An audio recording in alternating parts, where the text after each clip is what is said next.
bahwa syarat mutlak awal seorang muslim ingin menjadi muslim yang benar, jadi harus ya mulai dari faqih fiddin, paham tentang agama. Ini menjadi pokok.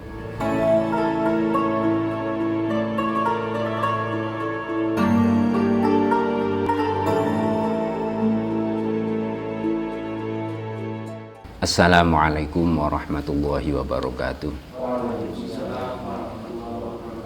Bisyafaati Rasulillah Muhammadin sallallahu alaihi wasallam, mabi kormati Abdul Qadir Al-Jilani wa khususan nusun fi hadzal kitab Syaulamul Fatihah. A'udzubillahi minasyaitonir rajim. Bismillahirrahmanirrahim. Alhamdulillahirabbil alamin. Arrahmanir rahim. Maliki yaumiddin. Iyyaka na'budu wa iyyaka nasta'in. Ihdinas shiratal mustaqim. Shiratal ladzina an'amta 'alaihim ghairil maghdubi 'alaihim waladdallin. Amin. Bismillahirrahmanirrahim. At-targhibu fi thalabil ilmi wa ta'allumihi wa ta'limihi. At-targhibu utawi iki ku demenaken fi thalabil ilmi ing dalem nupri ilmu, wa ta'allumihi lan belajar ilmu, wa ta'limi lan mulang ilmu, wa ma lan barang jaa kang teka apa ma fi fadlil ilmi ing dalam keutamaan ilmu, wal alimi lan wong kang alim, wal muta'allimi lan wong kang belajar. Jadi pada bab pertama kitab Targhib ini Kiai Musonef memulai pelajarnya dengan rangsangan atau motivasi pada setiap orang Islam untuk mau menuntut ilmu, belajar. Sekaligus beliau menunjukkan bahwa orang yang belajar itu adalah orang yang utama. Orang yang alim itu adalah orang yang istimewa. Termasuk juga orang yang belajar, orang yang mondok itu adalah orang yang istimewa. Makanya kitab ini dimulai dari bab ini sebagai bentuk motivasi. Bismillahirrahmanirrahim. Qala sallallahu alaihi wasallam. Man utai sapane wong ku yurid ngersakaken sinten Allahu Gusti Allah bihi kelawan man khairon ing kebagusan, yufaqihu mongko mahamaken Allah ing man fiddini ing dalem masalah agama. Dari dawuh Kanjeng Nabi ini bisa kita tarik satu kesimpulan sebenarnya, bahwa ketika Allah menghendaki hambanya, menghendaki kaulane menjadi orang yang baik, orang yang dikersakno ahli surga, maka oleh Allah pasti dia akan dikenalkan dengan masalah agama, dikenalkan dengan paham tentang agama, karena syarat mutlak. Jadi di dalam berilmu, berislam, beramal Islam itu ya harus paham tentang agama. Makanya apa yang pernah disampaikan oleh Imam Ibnu Ruslan dalam kitab Zubat, wa kullu man bi ghairi ilmin ya'malu a'maluhu mardudatun la tuqbalu. Jadi barang siapa beramal tanpa satu ilmu, maka amalnya mardud, ditolak oleh Allah dan tidak diterima. Ini satu indikasi bahwa syarat mutlak awal seorang muslim ingin menjadi muslim yang benar, jadi harus ya mulai dari faqih fiddin, paham tentang agama. Ini menjadi pokok. Dan di dalam hadis yang kedua Nabi juga menyatakan wa qala sallallahu alaihi wasallam, thalabul ilmi fardhatun ala kulli muslimin. Thalabul ilmi utawi nuprih ilmu iku fardhatun banget fardune ala kulli muslimin ing atase saben-saben wong Islam. Wa wadi'ul ilmi utawi wong kang nyelekaken ilmu indawiri ahlihi ana ngersane liyane ahline ilmu, kamu qallidil khonaziri kaya ngalungaken celeng al jauharo ing inten walulu alan berlian wa dhahabalan mas. Jadi di dalam hadis Nabi yang kedua, thalabul ilmi fardhatun ala kulli muslimin. Jadi menuntut ilmu itu sangat fardu, sangat fardu. Makanya bukan menggunakan kata fardun, tapi faridho, ini mubalaghah. Sighotnya sighot mubalaghah di dalam ilmu mantiknya. Jadi ada taknya, ini menunjukkan sighot mubalaghah, berarti menuntut ilmu itu suatu amal yang sangat fardu bagi setiap orang Islam. Karena setiap orang Islam tidak akan pernah diterima amal ibadahnya, amal ia apapun, walaupun dia beramal sebanyak apapun, dia akan bisa diterima manakala tidak dilandasi dengan ilmu. Makanya diberatkan otomatis wa wadiul ilmi inda wiri ali kamu qallidil khonazir. Makanya orang yang meletakkan ilmu pada orang yang tidak berhak mendapatkannya, itu sama aja mengalungkan emas, mengalungkan berlian kepada khinzir atau babi. Jadi makanya hanya orang yang patutlah. Makanya di awal sudah diberitahu oleh Nabi, jadi ketika Allah ini menghendaki hambanya menjadi orang baik, maka awal menjadi kebaikan itu maka Allah mengenalkan dirinya tentang agama.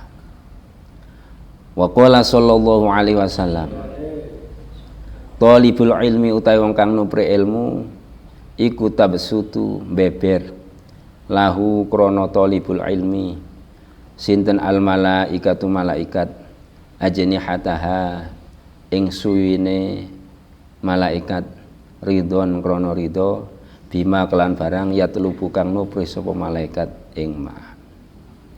Hadis berikutnya juga sama. Jadi seorang yang mencari ilmu, wong sing mondok, wong sing ngaji, selama dia dalam perjalanan menuntut ilmu, dalam masa menuntut ilmu, maka para malaikat akan mengepakkan sayapnya. Ini sebagai indikasi apa? Pertanda apa? Ridhon.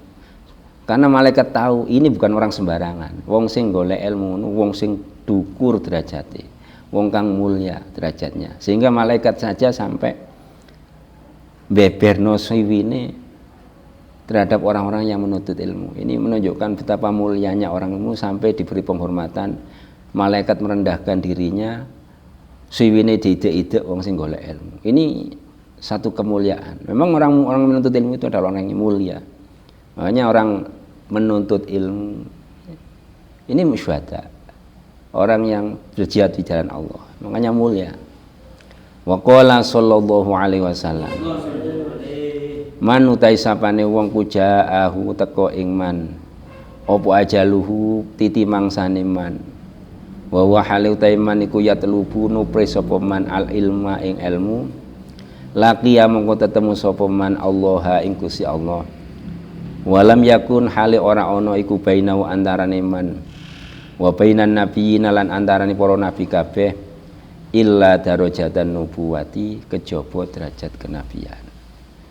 Waduh, luar biasa. Hadis ini semakin tambah Nabi Muhammad mempertontonkan betapa hebatnya orang menuntut ilmu. Jadi jika ada seseorang yang menuntut ilmu, kemudian di tengah perjalanan, di saat menuntut ilmu, Allah mengambil nyawanya, memang habis sudah nyawanya, maka dia mati dalam menuntut ilmu, maka dia akan bertemu dengan Allah. Dan di hadapan Allah, antara orang yang mati dalam menuntut ilmu dan para malaikat itu hampir tidak ada bedanya. Makomnya sama, tidak ada bedanya, hampir tidak ada bedanya, kecuali yang hanya membedakan itu derajat kenabiannya toh. Andaikan tidak ada derajat kenabian maka sama. Jadi betapa mulianya orang menuntut ilmu. Sehingga orang soleh aja betul, andaikan orang soleh mati pun Allah tidak memberi derajat seperti ini. Orang siddiq belum tentu mendapat derajat ini. Tapi orang yang mati dalam keadaan menuntut ilmu oleh Allah diberi pangkat, diberi kedudukan bainahu wa bainan nabiyyin illa darajatan nubuwah. Jadi antara dia orang yang menuntut ilmu dan para nabi-nabi semuanya tidak ada bedanya. Ketika di hadapan Allah sama levelnya. Hanya yang bedakan mereknya ada tanda bahwa itu seorang nabi. Jadi itu yang bedakan. Kalau tempat duduknya kalau boleh saya katakan jejer sudah. antara dia dan para malaikat, para nabi. Jadi betapa mulianya orang yang mati dalam keadaan menuntut ilmu. Hadis yang berat selanjutnya, waqalan Nabi sallallahu alaihi wasallam, ad-dunya utai dunya iku mal'unatun den laknat. Mal'unun iku den laknat apa ma barang fiha ing dalam dunya illa zikrallahi kejaba zikir ing Gusti Allah, wa malan barang walahu mandek walahu apa walahu nyanding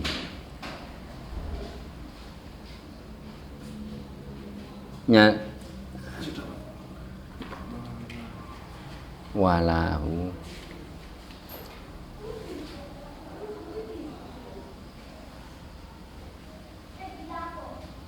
nguasani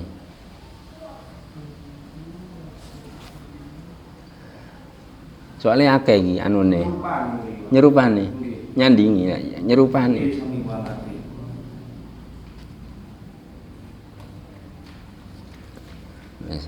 saya baleni saya ulangi wa qala Nabi sallallahu alaihi wasallam ad-dunya utai dunya iku mal'unatun den laknat mal'unun iku den laknat apa ma barang fi ing dalam dunya illa zikrullahi kejaba iling Gusti Allah wa malan barang wallahu kang nyandingi apa ma ing zikrullah wa aliman lan kejaba wong alim wa muta'alliman lan wong kang belajar. Hadis Nabi ini sudah semakin mempertegas status dan posisi orang yang berilmu dan yang punya ilmu, yang belajar ilmu. Jadi semua yang ada di dunia ini sebenarnya oleh Allah dilaknat, apapun dunia. Jadi itu dilaknat. Hanya yang tidak dilaknat itu satu yang ada di dunia, satu zikrullah, ingat kepada Allah, dan apa-apa yang berkaitan dengan zikrullah. Yang selanjutnya adalah orang alim dan orang yang belajar. Jadi ini yang perlu dipahami, orang alim dan orang yang belajar walaupun kelihatannya bagian daripada dunia, tapi dia orang alim dan muta'alim sama sekali tidak dilaknat, tidak termasuk orang yang dilaknat oleh Allah. Wa qala Nabi sallallahu alaihi wasallam afdhalus shadaqati utamane sedekah iku ayata'allama yen to belajar sapa almar'u awa-awaan al-muslimu kang Islam ilman ing ilmu summa yu'allimuhu nuli mulangaken sapa mar'u ing ilmu akhahu ing suluhe almar'u al-muslima kang muslim. Jadi dalam hadis ini sebaik-baik sedekah yaitu orang yang belajar, orang muslim yang belajar ilmu, kemudian dia mengerti, setelah dia mengerti kemudian diajarkan pada orang lain. Jadi sedekah yang paling afdol di dunia ini adalah mengajarkan ilmu. Karena nilainya, kenapa paling afdol? Karena ternyata ilmu itu tidak akan bisa dibanding dengan dunia wa ma fiha dan seisinya. Andaikan orang bisa bersedekah dengan dunia dan seisinya, maka ketika dibanding dengan sedekah ilmu, maka lebih utama ilmu, karena ilmu ini harganya lebih mahal daripada dunia wa ma fiha. Jadi makanya afdhalus shadaqah, paling utama sedekah adalah mengajarkan, belajar dulu, baru paham, mengerti, setelah itu diajarkan pada orang lain. Wa qala Nabi sallallahu alaihi wasallam fadlul ilmi utai keutamane ilmu iku khairun luwe bagus min fadlil ibadati timbang utamane ibadah. Wa khairu dinikum utawi luwe bagus-bagusi agama sira kabeh iku alwara'u wirai. Di dalam hadis ini Nabi Muhammad telah menyatakan, jadi ilmu lebih bagus keutamaannya. Keutamaan ilmu itu jauh lebih bagus dibanding keutamaan ibadah. Kenapa? Iya, ibadah tanpa ilmu nol. tapi ilmu. Andaikan ilmu pun orang sudah punya ilmu belum ibadah, maka sudah diberi pahala. Karena apa? Karena kewajiban menuntut ilmu sudah ada. Jadi orang yang menuntut pun, andaikan belum diamalkan, dapat satu sebenarnya pahalanya. Apa? Pahalanya sudah dapat, itu perintah agama, orang itu suruh faqih. Semua orang Islam itu suruh ngerti agama. Maka dia dapat ibadah, dapat pahala. Beda kalau orang bodoh langsung ibadah. Dia tidak dapat pahala. Bisa jadi dapat dosa. Jadi makanya kalau dibanding, makanya utama mana ilmu dengan ibadah, maka ya lebih utama ilmu, karena sebelum ibadah itu harus dicandu ilmu dulu. Jadi ilmu harus ada dulu sebelum ibadah dilaksanakan. Hadis selanjutnya wa khairi dinikum alwaro, ini sebaik-baik agamamu adalah wirai. Jadi ajaran agama yang paling bagus sebenarnya, ajaran yang paling dahsyat di dalam agama Islam itu adalah wirai. Wirai itu apa? Yaitu wirai itu menjauhkan diri dari hal-hal yang pertama, kalau belum bisa yang haram dulu ditinggal. Setelah bisa semua haram yang ditinggal, baru yang makruh ditinggal. Itu berarti orang yang wirainya menaik terus. Setelah makruh bisa ninggal yang tidak utama-utama, yang tidak bagus-bagus.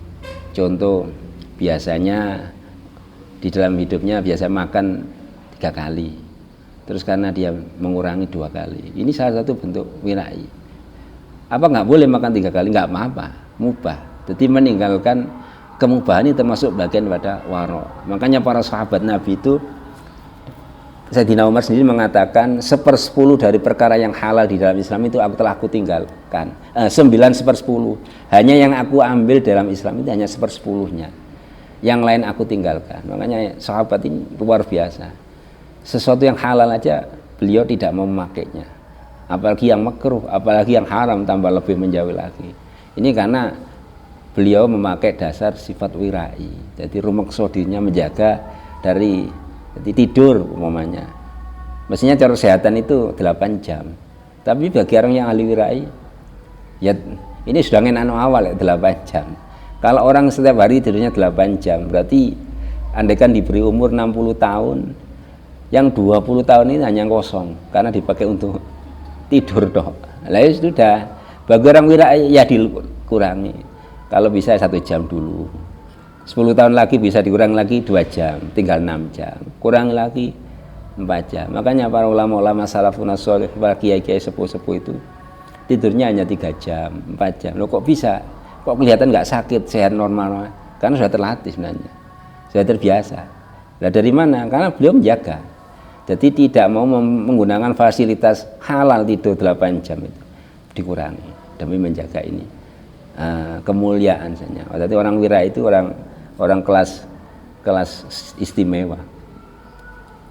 Wan Abi Umamah qala, wan Abi Umamah lan saking Abi Umamah qala dawuh sinten Abi Umamah, zukira den aturaken li Rasulillah maring Rasulillah sallallahu alaihi wasallam, sapa rajulani, sinten rajulani wong lanang loro, ahaduma uta salah sini rajulani iku abidun ahli ibadah, wal akharu ta kang wena iku alimun wong kang alim. Faqala mongko dawuh Kanjeng Nabi alaihi afdhalus salatu wassalam, fadlul alimi utawi utamane wong kang alim, alal abidi ngatasi wong kang ahli ibadah, iku kafadli kaya keutamaan ingsun dari Kanjeng Nabi ala adnakum ing atase luweh asor-asore sira kabeh. Jadi luar biasa. Sampai Kanjeng Nabi membuat gambaran, menganalogkan keutamaan orang yang alim itu seperti ini. Jadi di dalam kisah ini Rasulullah pernah diaturi ada 2 orang yang sowan pada Kanjeng Nabi, yang satu ahli ibadah tapi bodoh, yang satu alim ibadahnya biasa-biasa, wajib-wajib tok iki, salatil 5 waktu, gak patek tahajud, duha ya gak tahu, tapi wajib jangkep. Tapi yang alim, apa jawabannya Nabi? Yang satu abid, wal ibadah jangkep, sembarang dilakoni, afdhalul a'mal semuanya dia punya, wiritan pakai sembarang, tapi dia bodoh. Nah, dua orang ini akhirnya Nabi jawabannya tidak menyinggung dua orang ini, Nabi langsung jawab, afdhalul alim alal abid kafadli ala adnaku. Jadi perumpamaan keutamaan orang alim dibanding orang yang ahli ibadah itu sama aja dengan kelebihanku, keutamaanku dibanding orang yang paling rendah di antara kamu para sahabat. Jadi anda kan ada sahabat yang derajatnya paling rendah, yaitu orang abid dan orang alim, itulah Nabi Muhammad. Derajatnya sampai sama. Jadi tidak bisa dibandingkan lagi. Betapa kalau Nabi menggambarkan seperti itu, ya nyatanya seperti itu. Jadi luar biasa. Ini istimewa, makanya jadi monggo semangat ngaji, semangat belajar, karena apapun, jadi orang yang alim itu dia pernah sia-sia. Ya cuma sia-sia. Orang yang ngerti itu berpahala. Bahkan setan aja tidak pernah takut pada abid, tapi akan selalu waspada dengan orang alim. Karena setan itu tahu orang alim pasti punya trik, sampai tidurnya aja harus dicurigai. Tapi ibadahnya orang bodoh bagi setan nggak perlu ditakuti, biasa-biasa aja setan. Saya nggak pernah takut sama dia. Karena apa? Ya karena bodoh. Biarin aja terus ibadah. Saya nggak peduli. Tapi orang yang alim ini, setan harus cari siasat dulu, cari strategi untuk mengalahkan. Karena orang alim itu banyak triknya. Tidurnya aja Nabi ini sudah tahu. Ini kan di dalam kisah para sahabat, Nabi pernah melihat Allah ngersakno, bahasanya sekarang ngersakno kanjeng Nabi iso nyedek nang setan. Sebenarnya Nabi tidak pernah bisa didekati setan. Jadi setan yang nggak bisa dekat dengan Nabi karena terbakar. Karena ini sudah izin Allah, akhirnya Nabi tak dikersakno. Jadi suatu hari Nabi datang ke masjid di Madinah, melihat iblis, malah rajanya malaikat. Iblis amping-amping di masjid, mau masuk keluar lagi, mau masuk keluar lagi. Akhirnya Nabi tanya, ya iblis, kenapa engkau amping-amping? Kok takut masuk, kok mau masuk keluar lagi? Enggak, kanya Nabi, kulo wedi sama siapa? Karena sama orang yang tidur itu. Loh kenapa? Kok gak sama orang? Di dalamnya ternyata ada dua orang, yang satu orang sholat, yang satu tidur. Kenapa engkau lebih takut orang yang tidur daripada orang yang sholat? Di dalam juga ada orang sholat. Enggak, karena yang di dalam yang sholat itu orangnya bodoh, saya nggak pernah takut sama dia. Tapi yang tidur itu orang yang alim. Nah, tidurnya orang alim aja sudah ditakuti iblis yang takut. Jadi makanya inilah satu indikasi, satu pertanda bahwa orang alim itu mulia di hadapan Allah.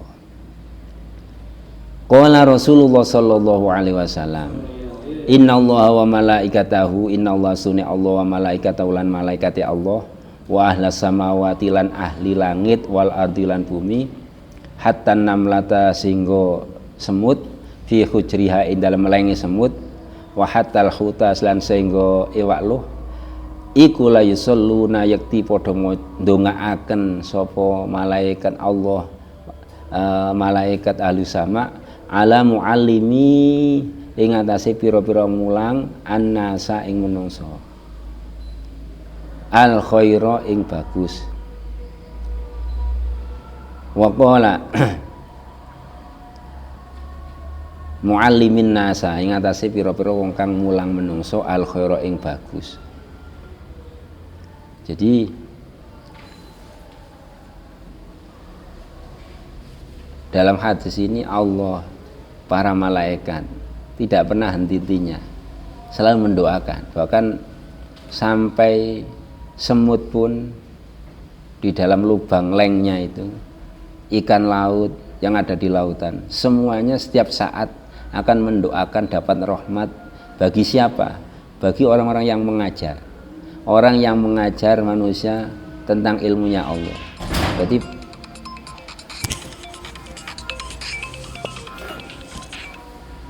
Jadi orang-orang yang ngajar, orang yang ngajar ilmu agama ini akan selalu didoakan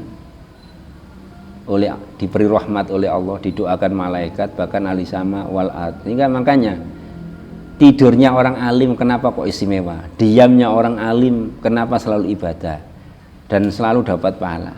Karena diamnya saja para orang lain, malaikat, ahlus samawat, yaitu orang-orang yang penghuni para langit dan bumi, semuanya ini akan selalu mendoakan pada orang-orang yang hidupnya mengajar manusia, tukang mulang agama atau mulang kebaikan. Wa qala sallallahu alaihi wasallam, ma'ubidah ora den sembah sinten Allah Gusti Allah bisya'in lan suci afdalu kang luwih utama min fikhin tinimbang paham utawa ngerti fidinin ing dalam agama, wala faqihin lan yakti utawi wong kang banget alime wahidun kang siji iku asyaddu luwih abot ala syaitani ing atase syaitan min alfi abidi tinimbang 1000 wong kang ahli ibadah. Walikulli syai'in lan iku tetep kedue saben-saben suci imadun utawi saka. Wa imadu hadzal dini utawi saka iki agama iku al-fiqhu paham masalah agama. Jadi Nabi pernah menyatakan sendiri bahwa Allah ini tidak pernah disembah dengan sesuatu yang lebih istimewa. Yang paling bagi Allah membanggakan. Berarti Allah merasa dibanggakan dibanding oleh yang nyembah itu orang yang ngerti masalah agama. Andai kan ada satu orang ahli agama, faqih di dalam agama terus menyembah Allah, itu bagi Allah sesuatu yang sangat istimewa, lebih afdol dari ibadahnya siapapun sudah. Jadi lebih utama dari ibadahnya siapapun. Makanya tidaklah Allah itu disembah dengan sesuatu yang lebih utama dibanding orang yang paham masalah agama. Bahkan terusannya hadis ini wala faqihun wahidun asyaddu ala syaitani min alfi abidi. Jadi orang yang faqih itu sebenarnya bukan paham faqih dok, tapi orang yang paham mendalami masalah agama, paham dan mendalam masalah agamanya, itu faqih. Orang yang faqih, satu orang yang faqih itu bagi setan jauh lebih berat, jauh lebih megelno, lebih ngeruwetno bagi setan dibanding 1000 orang yang ahli ibadah. Jadi ada satu orang yang ahli ibadah dibanding 1000 orang, satu orang yang faqih dibanding 1000 orang yang ahli ibadah. Kalau dihitung-hitung bagi setan abot endi? Tetap abot orang yang faqih satu orang. Makanya ya itu tadi, kenapa kok sampai punya kelebihan seperti ini? Ya karena dengan paham agama inilah orang ini akhirnya bagi setan ditakuti. Wa qala sallallahu alaihi wasallam, idza marartum nalimane riwat sira kabeh biriyadil jannati kelawan taman swarga, farta'u mongko mangono sira kabeh. Qalu matur para sahabat, ya Rasulullah, wa malan iku napa riyadul jannati utawi pertamaan swarga. Qala dawuh Kanjeng Nabi, majalisul ilmi, yaiku nggon majelis, nggon tempate golek ilmu. Jadi ini perintahnya Kanjeng Nabi. Nabi memerintahkan, nek kamu lewat di dalam perjalananmu kamu nemukan taman swarga, berhenti. Kalau kamu lewat ketemu taman surga, berhenti saja. Akhirnya sahabat tanya, taman surga dos pundi Kanjeng Nabi maksudnya? Yaitu majelis ilmu.